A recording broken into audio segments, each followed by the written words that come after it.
Bonjour, je viens de rentrer de Berlin où, lors d'un colloque organisé par nos amis de l'AfD, j'ai eu l'occasion d'exprimer ma vision pour l'avenir de l'Europe. Je suis intervenue pour développer comment cette belle idée initiale d'Europe a été transformée par l'Union européenne en outil de destruction des nations. Aujourd'hui, l'Union européenne n'est plus une organisation d'expression démocratique des peuples d'Europe, mais elle est devenue un empire étouffant. Comme un empire, l'UE s'est dotée d'une autorité supérieure aux États membres, avec au sommet la Commission qui l'incarne.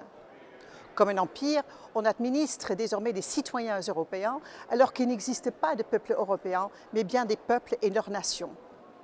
Comme un empire, l'UE prétend porter les valeurs supérieures appelées les valeurs de l'Union, alors qu'aucun référendum, ni sondage, ni même scrutin n'a validé ces prétentions.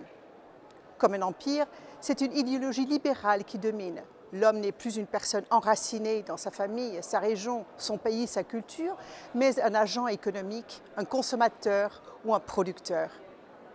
Comme dans un empire, les instruments de normalisation sont utilisés pour soumettre les États membres aux directives imposées par le pouvoir central.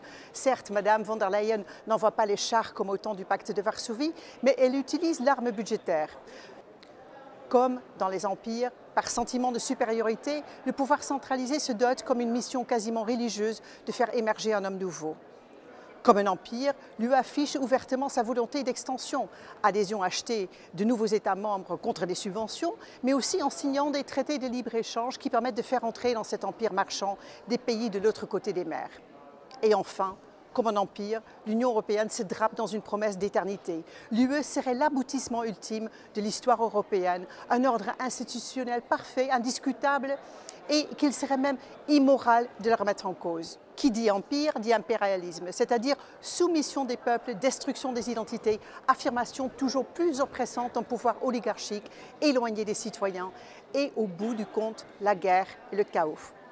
Mais cela veut dire aussi une fin programmée. Par nature, les empires sont des constructions artificielles, des constructions humaines, édifiées dans l'effort par la violence, la menace et la pression. L'URSS a duré environ 72 ans. L'Union européenne vient de fêter ses 70 ans. Je veux y voir un présage favorable. L'Europe de demain sera à nouveau l'Europe des peuples et des nations libres.